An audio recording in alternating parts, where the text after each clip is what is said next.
produk Organisasi Riset Hayati dan Lingkungan, Badan Riset dan Inovasi Nasional atau BRIN. Beliau telah memperoleh gelar doktor pada program studi kimia dari Universitas Gadjah Mada pada tahun 2023. Dan ada pun artikel yang sudah beliau publikasikan tentunya tidak kalah menarik nih.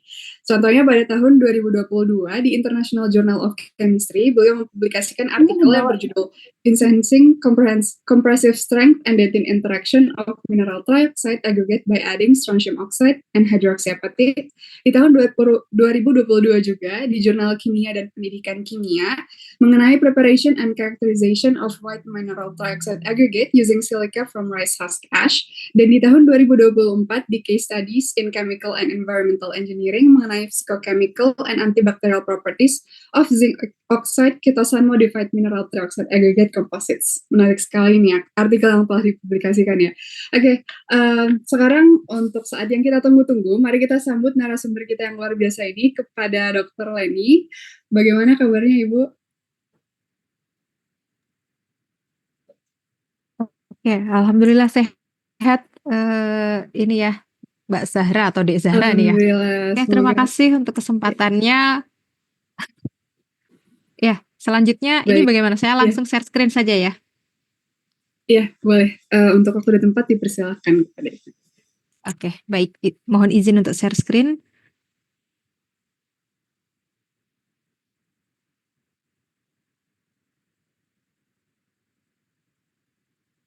Apakah sudah terlihat ini, Dek Zahra? Sudah ya? Sudah, Ibu. Oke, baik. Sebelumnya perkenalkan, saya Leni Yuliatun dari Pusat Riset Biomasa dan Bioproduk BRIN.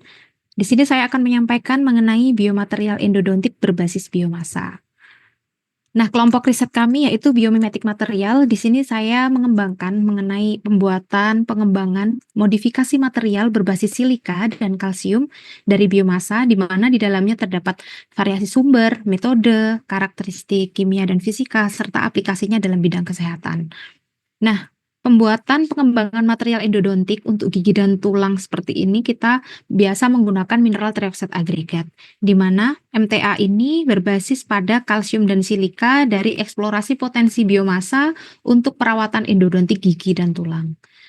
Pengujian material endodontik meliputi pengujian fisik, kimia, mekanik dari gigi dan tulang, serta pengujian biokompatibilitas in vitro dan selanjutnya nanti dilanjutkan dengan uji in vivo. Kita tahu bahwa eksplorasi dari biomasa seperti sekam padi dan cangkang kerang memiliki potensi digunakan sebagai material untuk bidang kesehatan gigi dan tulang. Nah, selanjutnya untuk material berbasis kalsium dan silika ini juga bisa dikembangkan di media perairan maupun tanaman. Kita fokus pada tahun 2025 mengenai pembuatan material dan optimasinya, kemudian 2026 meliputi pengujian, karakterisasi, dan beberapa hal yang lebih lanjut mengenai in vitro dan in vivo. Kemudian pada tahun 2027 nanti akan dilakukan optimasi, modifikasi, dan peningkatan produk sehingga diharapkan bisa memperoleh lisensi. Sumber pendanaan dari beberapa pengujian dan juga pembuatan material ini meliputi yang pertama ada RIM kompetisi, kemudian rumah program, dan juga rumah program organisasi riset kesehatan. Salah satu material yang berbasis dari kalsium dan silika yaitu mineral trioxide agregat atau MTA, di mana salah satu yang paling populer bermerek ProRoot. ProRoot ini diletakkan dalam saluran akar gigi. Dalam saluran akar gigi utamanya setelah perawatan saluran akar. Jadi setelah ditambahkan atau sel sarafnya itu diambil kemudian ditambahkan dengan MTA ini pada bagian antara dentin dan juga pulpa. MTA ini memiliki kelebihan yang pertama kompatibel dengan jaringan keras gigi, kemudian adanya trikalsium silikat sehingga meningkatkan sifat mekanik dari material dan juga adanya bismut oksida sebagai radiopasitas sehingga memudahkan untuk pengecekan atau saat analisis ke bidang kesehatan seperti di rumah sakit dengan ronsen. Namun MTA juga memiliki kelemahan di mana di dalam material tersebut terdapat dikalsium silikat yang menyebabkan pengerasan semen menjadi lambat.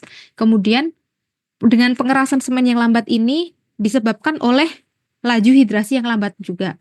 Selain itu, bismut trioksida ini memiliki sifat hidrofobik sehingga saat proses sementasi atau hidrasi ini menimbulkan gelembung, rongga, dan juga rapuh. Selain itu, kuat tekan dari MTA dengan merek Prorut dengan agen radiopasitas bismut oksida ini memiliki kuat tekan yang rendah, kemudian adesi yang lemah dan mahal. Karena setiap setengah gram dari Prorut MTA ini harganya sekitar 750.000. Nah, untuk mengatasi beberapa kelemahan ini, perlu adanya perbaikan dengan modifikasi material MTA baik dari segi komposisi, kemudian bahan, ataupun dengan zat aditif atau tambahan yang lainnya. Ini adalah salah satu bentuk dari MTA yang sudah terdoping atau termodifikasi dengan SRO yang berwarna putih yang sudah kami lakukan. Kemudian ada juga yang MTA yang belum terdoping SRO namun ditambahkannya dengan bismut oksida. Jadi warnanya agak kuning begitu. Selain itu, kelemahan dari bismut oksida ini dari segi estetika membuat gigi menjadi agak lebih kuning sehingga komposisinya perlu dikurangi. Nah, apabila kita ujikan dengan DTA-TGA, penambahan bismut secara langsung dalam material ketika diujikan itu membuat suhu kalsinasi ketika kita kalsinasi di akhir untuk membentuk produk yang padat itu menjadi turun, jadi lebih efisien sebenarnya. Karena dengan suhu 850 derajat sudah terbentuk kalsium silikat dan juga material lain seperti kalsium aluminat sebagai binding power dari material MTA. Nah, ini ketika kita tambahkan MTA yang belum mengandung bismut dengan penambahan SRO 5%, di mana terjadi penurunan pada suhu sekitar 200 derajat ya, 0 sampai 200 merupakan proses pelepasan air, kemudian di sekitar suhu 400 merupakan proses pelepasan H2O dari kalsium hidroksida, kemudian sekitar 625 di sini, ini merupakan proses pembentukan kalsit atau CaCO3, kalsit yang berbentuk kubus seperti itu. Kemudian sekitar 1000 sini mulailah terbentuk trikalsium silikat dan juga pelepasan dan pembentukan SRO. Dan ketika suhu 1000 ini juga trikalsium silikat menjadi lebih optimum. Namun ketika kita menggunakan suhu yang 1300, maka material MTA bisa menjadi leleh. Jadi pembuatan suhu ini juga kita pakai sebagai dasar untuk perbaikan dari material. Kita coba dengan suhu thermal dari 900, 1000, dan 1100. Kita tahu bahwa di sekitar sini, di sekitar 33, terdapat trikalsium silikat yang paling tinggi di 1000 derajat, sesuai dengan grafik DTA-TGA tersebut.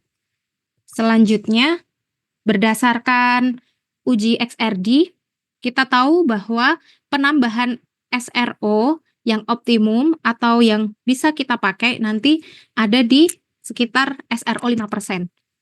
Nah, di mana SRO 5% ini memiliki puncak dari trikalsium silikat dan juga strontium silikat.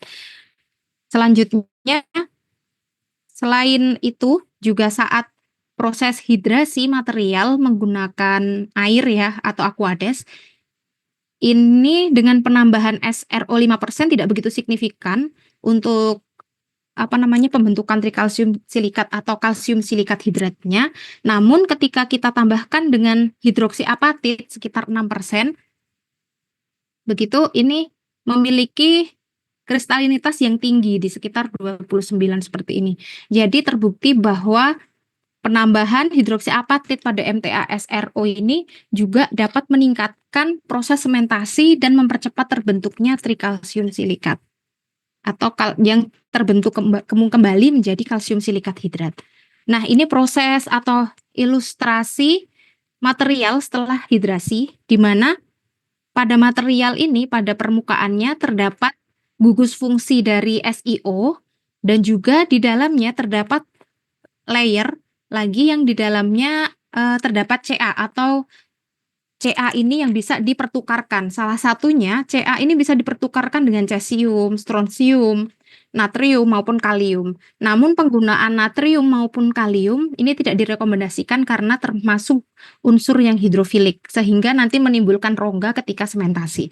Sehingga yang memungkinkan ditambahkan adalah cesium dan strontium. Jadi nanti ada pertukaran antara Ca dengan Sr, di mana Ca dan Sr sama-sama memiliki muatan 2+ dan juga memiliki sifat yang sama dari segi biokompatibilitasnya. Untuk reaksi hidrasi pada kalsium silikat atau semen sebagai dasar dari MTA ini, trikalsium silikat akan bereaksi dengan air membentuk kalsium silikat hidrat dan juga melepaskan CaOH. Begitupun dengan dikalsium silikat. Namun, pada dikalsium silikat ini, proses hidrasi yang terbentuk cukup lama, sekitar 28 hari. Jadi, untuk mempercepat terbentuknya binding power atau untuk pengujian, begitu lebih diutamakan penggunaan trikalsium silikat. Sebenarnya untuk dikalsium silikat ini bisa untuk bertemu dengan air, namun perlu waktu yang lebih lama. Sehingga untuk pengujian beberapa material, utamanya untuk gigi dan tulang ataupun semen, itu optimumnya atau nanti di suhu yang relatif tidak berubah dan juga waktu tidak berubah dari segi kuat tekannya, itu pada sekitar waktu 28 hari. Nah, ilustrasi penggantiannya tadi adalah di tengah-tengah antara Ca dan juga Sr. Nah, penggantian Ca dan Sr ini melalui adsorpsi pada permukaan mineral atau seketika dikompositkan ya menggunakan cairan sementasi, kemudian bagian permukaannya akan saling terlepas dan juga di bagian permukaan ketika bertemu dengan saliva akan membentuk jaring-jaring apatit. Selanjutnya juga ada pertukaran karena persamaan karakter dari segi muatan tadi yang strontium itu 2+ dan juga dari sifat biokimia. Karena sebenarnya komponen utama dari material atau jaringan keras dari tulang ataupun gigi itu mengandung kalsium dan juga strontium. Nah, selanjutnya untuk FTIR dari material MTA sendiri ini terbukti dari pembentukan gugus SiOCa dari dikalsium silikat maupun trikalsium silikat, yaitu di bilangan gelombang 879 dan 995. Berikut merupakan citrasem dari material saat dihidrasi maupun setelah dihidrasi. Yang ini sebelum ya. Jadi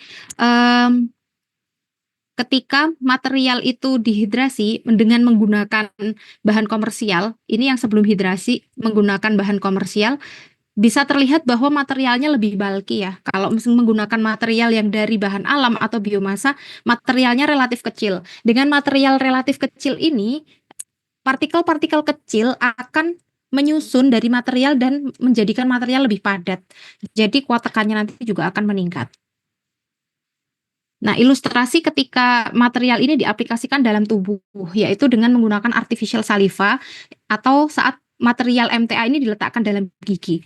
Jadi material dengan penambahan SRO ini berhasil selama perendaman 7 hari sudah terbentuk serat-serat apatit di dalamnya. Sedangkan ketika ditambahkan dengan hidroksi apatit, ini membentuk material yang lebih padat dan juga masih terdapat serat-serat apatit. Selanjutnya untuk dentin interaction, artinya interaksi dari material MTA dengan gigi. Jadi di sini kita melakukan penambahan MTA yang kita buat pada gigi lepasan dari klinik untuk melihat bagian lapisan dentin. Lapisan dentinnya sekitar berapa senti kita bur dulu di dalamnya sehingga lapisan dentinnya itu terbuka sampai terlihat akar giginya, kemudian kita tambahkan dengan MTA. Nah, material yang kira-kiranya bagian dari gigi yang sekiranya adalah sudah masuk ke dentin, yang bukan enamel lagi, kita sem. Nah, kita tahu bahwa material yang menggunakan SRO 5% dan juga hidroksi apatit, ini hanya terdapat sedikit retakan, hanya retakan permukaan tidak sampai ke dalam. Namun untuk material kontrol dari MTA Prorut tadi itu masih terdapat retakan yang begitu besar. Hal ini disebabkan salah satunya tadi penggunaan bismut oksida karena hidrofobik. Jadi tidak rekat begitu. Kalau istilahnya semen dengan bangunan tidak saling rekat dan juga di situ ada retakan yang panjang sampai ke dalam begitu. Selanjutnya untuk pengujian radiopasitas, penggunaan SRO 5% ternyata tidak begitu menurunkan nilai radiopasitas dari MTA kontrol, yaitu merek Prorut tadi.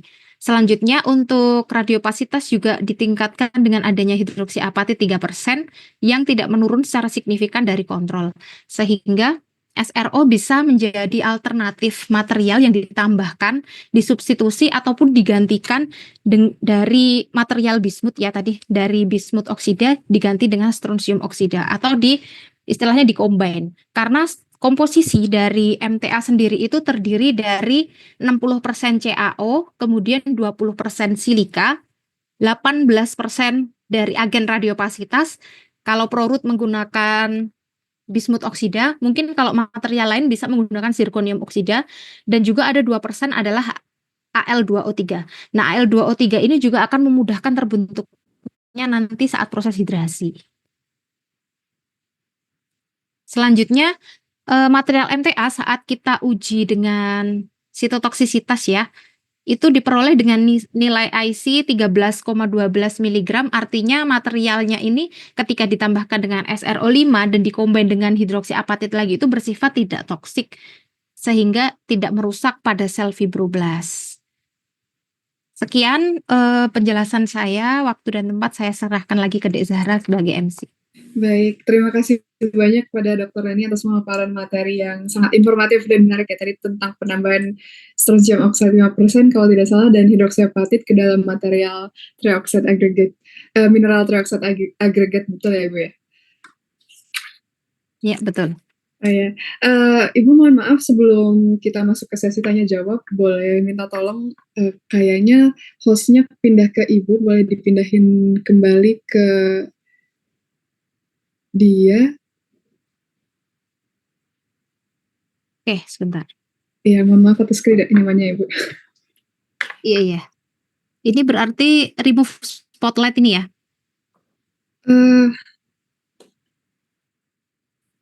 Dari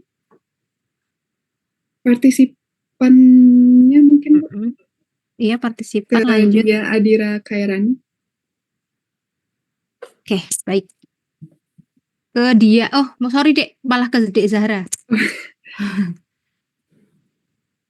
Dibalik aja ke siapa. Iya. Terima kasih Ibu.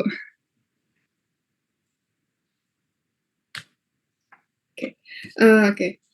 Maaf atas ketidaknyamanannya Ibu Leni dan teman-teman semua. Sekarang kita masuk ke sesi diskusi dan tanya jawab.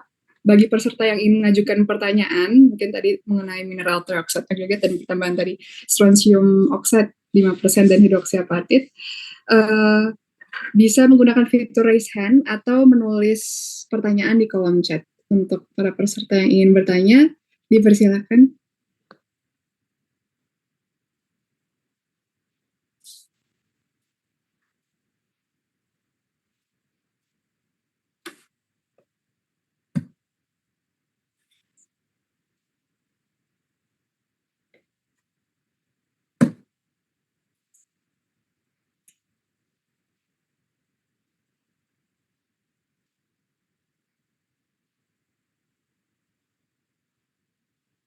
Mungkin dari saya dulu kali ya Ibu.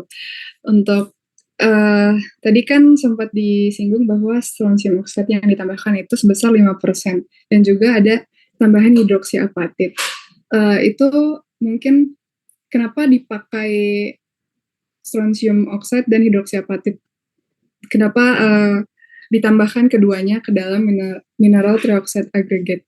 Tadi kan sempat disinggung juga kalau misalkan kekurangannya mineral trioxide aggregate itu kan dia karena mengandung dikalsium silikat ya, pengerasan semennya jadi melambat. Apakah ada pengaruhnya ke sana juga? Dan tadi kan sempat disebutkan retakannya menjadi lebih sedikit. Apakah itu ada hubungannya dengan pengerasan semen yang lambat tadi? Mungkin itu dulu dari saya, Ibu. Oke, baik. Jadi fungsi dari strontium oksida itu salah satunya itu untuk menetapkan atau supaya radiopasitasnya itu tidak turun, karena sesuai dengan ISO itu radiopasitas material itu kan sekitar lebih dari 3 mm aluminium. Jadi artinya ketika 1 mm partikel atau material itu kita tambahkan, kita uji ya, kita buat dengan ketinggian 1 mm, itu harus berpendar atau dia itu memiliki radiopasitas 3 mm aluminium. Nah, selain itu SRO ini juga digunakan untuk meningkatkan kuat tekan material. Karena ketika ditambahkan dengan artificial saliva, SRO ini bisa membentuk jaring-jaring hidroksiapatit dari material fosfat dan juga Ca secara cepat. Karena di situ terjadi substitusi antara kalsium dan juga stronsium. Jadi tadi balik lagi ke kuat tekan, bahwa kuat tekan ini juga dipengaruhi oleh stronsium silikat dari sisa silika yang dihasilkan dari komposisi material tersebut. Nah, untuk hidroksiapatit, karena jaringan keras manusia itu kebanyakan memang terdiri dari hidroksiapatit ya, komponen utamanya. Hidroksiapatit itu ditambahkan untuk memperkecil atau merekatkan material. Jadi pada bagian antara dentin dan juga material diharapkan tidak ada retakan ataupun tidak ada celah atau gap setelah 28 hari penggunaan MTA ini, begitu. Mungkin untuk kedepannya ya, itu juga bisa dilanjutkan lagi ide-ide mengenai material yang agar kuat tekannya itu meningkat, namun tidak menurunkan radiopasitas dan juga sifat sitotoksisitas dari material, begitu. Itu aja, Dek. Baik, Ibu, terima kasih. Mungkin saya ada pertanyaan tambahan. Apa sih syarat-syarat bahan yang bisa kita tambahkan ke dalam MTA ini, Bu? Oke, jadi sebelumnya saya bicara dulu material dasar dari MTA ya. Sebenarnya material dasar MTA itu kita membuat kalsium silikat ya, atau biasa disebut semen, namun dalam keadaan murni, begitu. Nah, syarat-syarat supaya material tambahan untuk MTA itu bisa digunakan dengan baik, salah satunya itu biokompatibel. Sifat biokompatibel atau biokompatibilitas yang pertama itu adalah sitotoksisitas sebelum ke pengujian-pengujian yang lainnya. Selain itu juga syarat untuk material utamanya pada bagian enamel. Kalau bagian enamel ya ini itu sekitar 40 MPa. Namun kalau untuk material bagian dalamnya lebih kecil tidak apa-apa. Jadi istilahnya kuat tekan yang pertama, yang kedua interaksi antar dentinnya apakah terbentuk serat apatit ketika ditambahkan. Kemudian yang ketiga adalah biokompatibel. Sifat utamanya itu. Terus untuk informasi saja, mungkin nanti ada mahasiswa yang mau join bergabung untuk TA-nya atau menjadi riset asisten di BRIN, nanti bisa menghubungi saya atau menghubungi Bu Tri dulu, nanti bisa ikut mendaftar di manajemen talenta BRIN, jadi ikutnya di lab saya, begitu. Nanti kita akan mengembangkan material lain berbasis kalsium silikat, kemudian MTA, dan lain sebagainya. Baik, terima kasih Ibu atas jawabannya yang luar biasa. Mungkin dari teman-teman ada yang ingin ditanyakan kepada Bu Leni yang ingin bertanya, boleh raise hand atau bisa ditulis di kolom chat.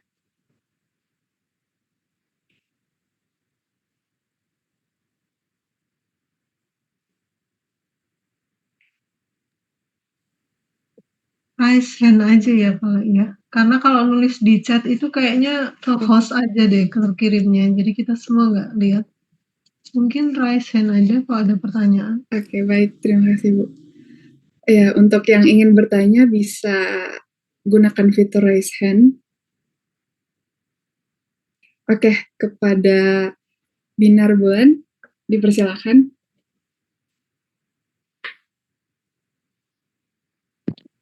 Baik, sebelumnya selamat malam. Terima kasih atas kesempatannya. Mohon maaf, saya belum bisa untuk on cam dikarenakan keterbatasan sinyal. Menarik sekali untuk pembahasan webinar malam ini dari Bu Leni. Mungkin saya izin bertanya ini, Bu. Apakah ada rencana untuk membuat riset ini sebagai produk komersial gitu di masa depan? Misalnya berkolaborasi dengan pihak lain. Dan hal apa saja sih sebenarnya yang saat ini masih menjadi kendala utama pengembangan produk ini untuk menjadi produk komersial, Bu? Terima kasih.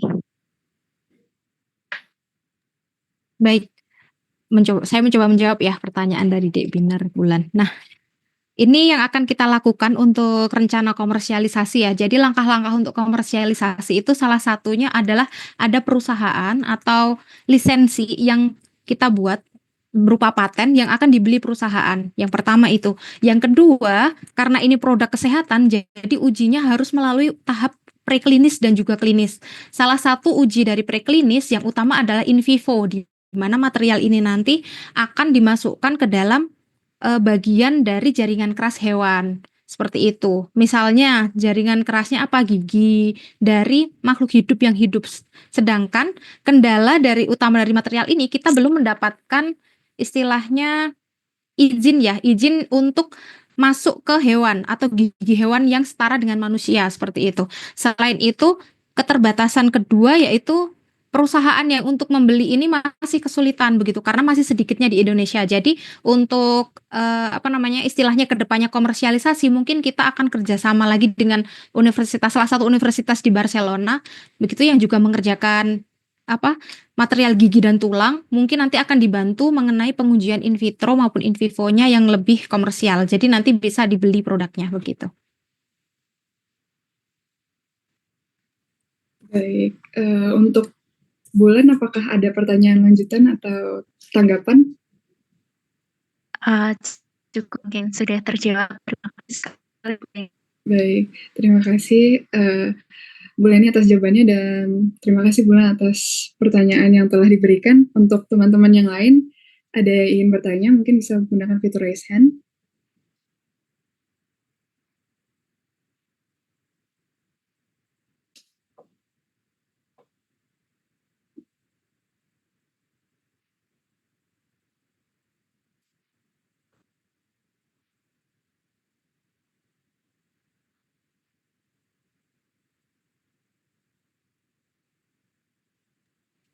Iya deh, Nana. Boleh ya? Silakan Ibu. Bu Leni ini kan ini ya dokter kimia ya. Bagaimana ilmu kimia bisa nyebrang ke material yang diaplikasikan untuk medis itu basic dasar kimianya yang dimanfaatkan itu yang seperti apa? Bagaimana ilmu kimianya itu kemudian terpakai untuk berkontribusi kepada bidang kesehatan gitu Bu. Baik, Putri. Terima kasih pertanyaannya. Jadi sebenarnya basic dari Kalris kita kan biomimetik material, Putri. Jadi untuk produk utama dari material yang kita sintesis itu kita tahu puncaknya dari XRD, FTIR, kemudian sifat-sifat kimia lainnya itu sebagai dasar utama untuk menentukan komposisi dulu Bu, komposisi dari material yang akan kita buat. Jadi ketika komposisi optimum sudah kita dapatkan, kita juga akan berkolaborasi dengan dari ilmu lain seperti biomedis, kemudian nanti ke kedokteran gigi dan lain sebagainya, sehingga pengujian klinis dan preklinis ini nanti kedepannya juga diharapkan bisa berlanjut begitu Bu. Jadi tonggak utama istilahnya itu tuh kimia ini yang digunakan untuk menentukan formulasi, kemudian karakteristik terbaik dari segi karakterisasi kimia seperti XRD, FTIR, dan lain sebagainya itu, kemudian sifat fisik, radiopasitas, kemudian kuat tekan, dan juga perlu juga bagian sedikit biologi ya Bu di bagian sel, penggunaan sel tadi untuk sitotoksisitas gitu. Jadi berbagai bidang ilmu Bu kalau untuk penggunaan material gigi atau di bidang kesehatan ini. Baik, dari Bu Tri mungkin ada tanggapan?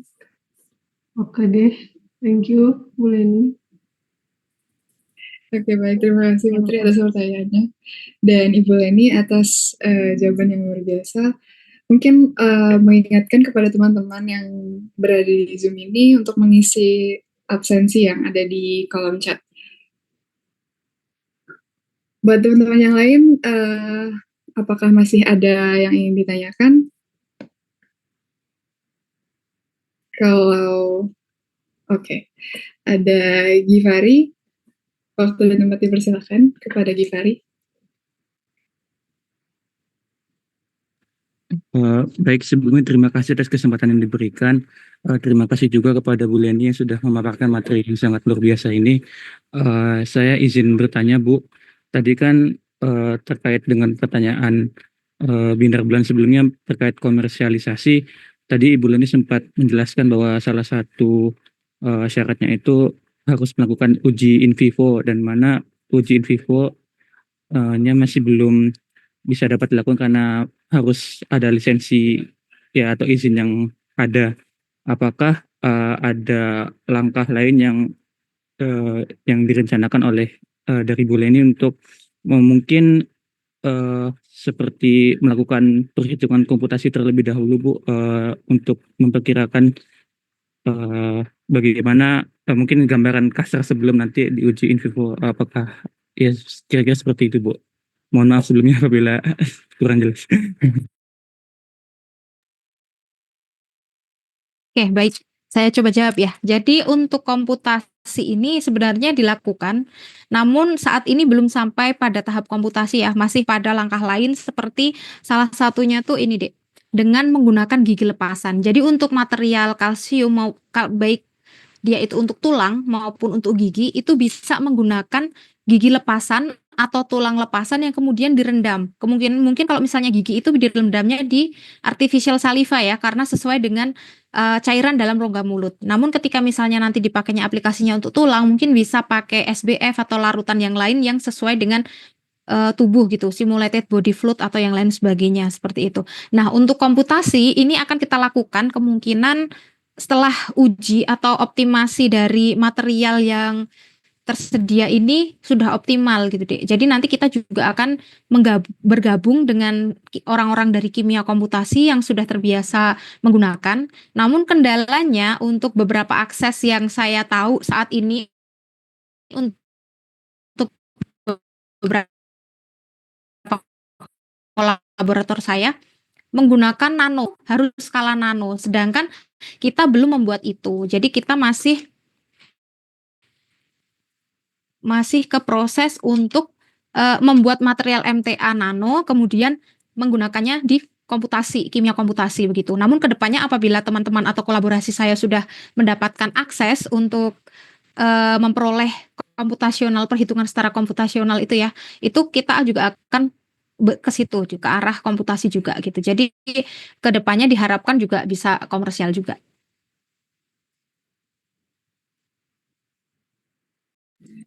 Baik, untuk Ananda Givari mungkin ada tanggapan atau pertanyaan lanjutan?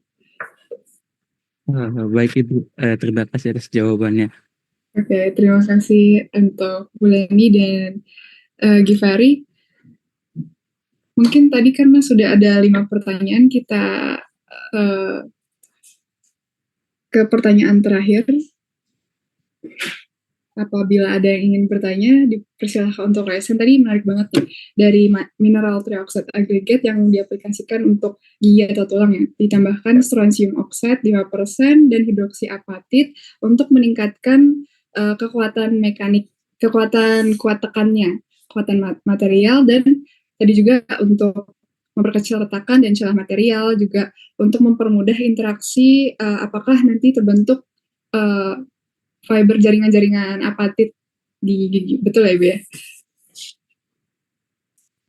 Mungkin saya deh yang nanya, kalau nggak ada yang Boleh, nanya. Ibu. Bu Leni tadi kan menyinggung radiopasitas ya, radiopek ini tadi ya. Mungkin mahasiswa perlu dikasih tahu apa itu gitu ya. Dan karena ini kita juga lagi mengembangkan resin composite, berarti penambahan senyawa yang berperan sebagai radiopek itu penting ya. Dan kira-kira apa saja yang bisa berperan sebagai radiopek? Thank you. Baik, Putri. Jadi ada beberapa bahan yang memang digunakan sebagai radiopasitas, namun diharapkan beberapa bahan ini tuh tidak mengganggu sifat yang lainnya, Bu, begitu. Salah satunya yang bisa digunakan itu kan yang pertama tadi strontium oksida, yang kedua mungkin bisa dikembangkan dengan zirconium oksida. Nah, sebenarnya TiO2 dan juga ZNO itu bisa, namun kenyataannya mengganggu sifat sitotoksisitas, Bu. Jadi tidak direkomendasikan. Nah, kebanyakan dari material MTA ini beberapa menggunakannya tungsten, kemudian bismut oksida, kemudian juga ada ZRO begitu, Bu.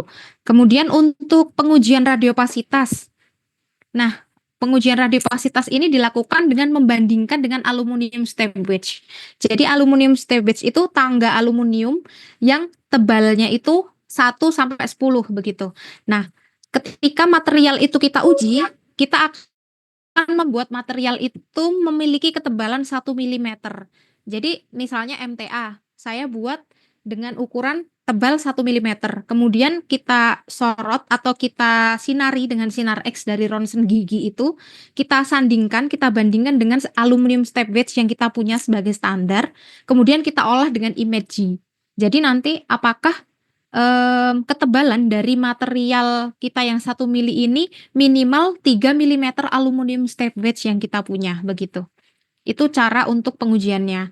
Nah, nanti untuk kedepannya semoga aja bisa dikembangkan lebih untuk material dengan radiopasitas yang baik namun tidak mengganggu juga seperti kuat tekan, kemudian sitotoksisitas ataupun sifat-sifat antibakteri dan lain sebagainya. Hey, Baik, thank you. Oke, terima kasih kepada Ibu Tri atas pertanyaannya dan juga Dr. Leni atas jawabannya. Mungkin kita menyelesaikan sesi tanya jawab dan diskusi pada kali ini. Sebelum kita tutup acara hari ini, kita adakan sesi dokumentasi terlebih dahulu untuk para peserta yang bisa on cam, mungkin bisa dinyalakan kameranya. Dan untuk operator mungkin bisa dibantu untuk dokumentasinya. Oke. Untuk teman-teman yang bisa on cam bisa dinyalakan. Mungkin dari operator bisa bantu dihitung untuk dokumentasinya.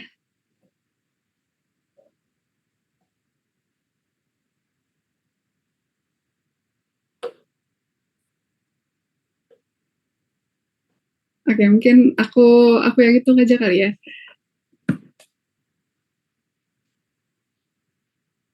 Oke. 1, 2, 3.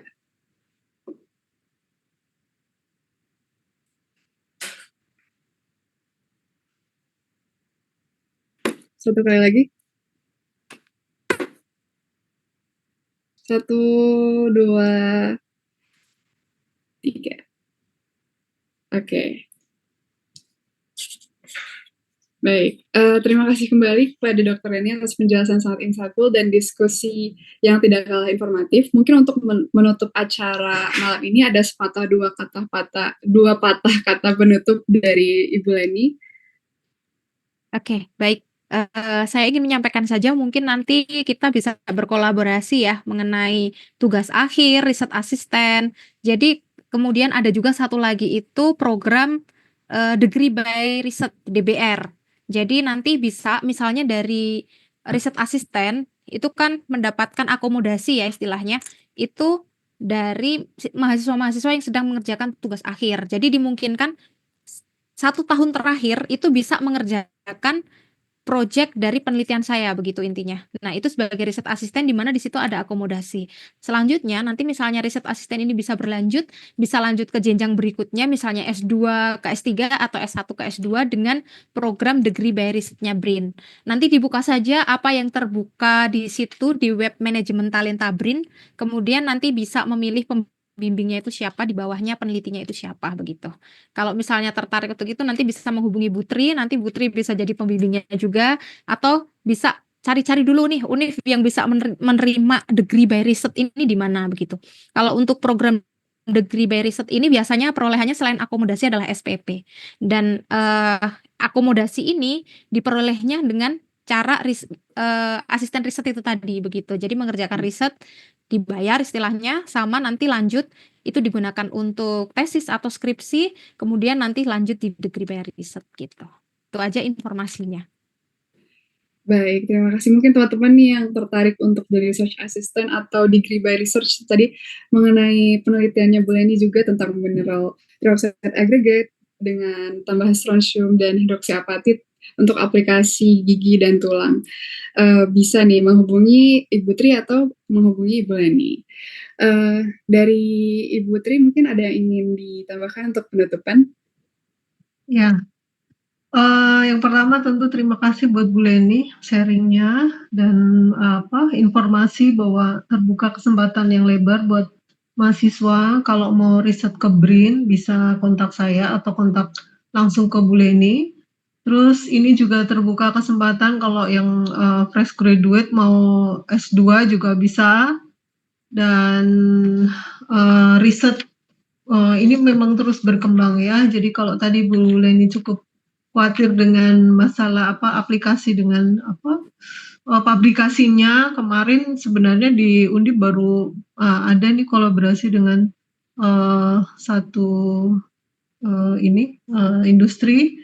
Cuman karena ini satu hal yang baru ya, kajiannya harus lebih dalam lagi apakah material ini memang kompatibel untuk manusia. Ujinya mungkin lebih agak-agak ribet gitu ya dibanding kita menggunakan material yang sudah ada, yang sudah diaplikasikan dan kita coba main-main dengan komposisi gitu ya Bu Leni. Harapannya kita akan ketemu lagi di pertemuan-pertemuan selanjutnya, dan saya berharap mahasiswa bisa belajar banyak hari ini dan nanti diskusinya kita lanjutkan di kelas ya. Oke, begitu. Sekali lagi makasih ya Bu Leni. Ini lagi long weekend tapi tetap mau sharing nih. Baik, terima kasih kepada Ibu Tri atas kata penutupannya. Terima kasih banyak kepada Dr. Leni atas kata penutupan dan juga dari materi yang sangat insightful yang telah diberikan mengenai biomaterial endodontik berbasis biomasa pada malam ini. Kami ucapkan terima kasih juga kepada para peserta yang telah hadir. Semoga ilmu yang didapat pada malam ini dapat memberikan manfaat dan inspirasi bagi kita semua. Sampai jumpa di kesempatan berikutnya. Selamat malam dan terima kasih. Wassalamualaikum warahmatullahi wabarakatuh.